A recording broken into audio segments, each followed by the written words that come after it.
دي اول سماعه من شركه ناثينج، شركه اللي بقى لها 3 سنين بس لحد دلوقتي ما عملتش منتج كده اي كلام.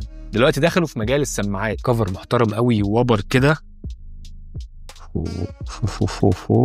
ايه الجمدان ده. اللي متابع شركه ناثينج هو عارف ان ليهم ديزاين معين كده هوت وروح معينه، فباينه قوي هنا في السماعات مش شبه اي حاجه. عندك هنا زرار الباور، فتحه تايب سي، نوسعها شويه، شكلها سماعات جيمنج شويه كده برضو من غير حتى ما اشغلها. في عزل محترم قوي، شغلتها،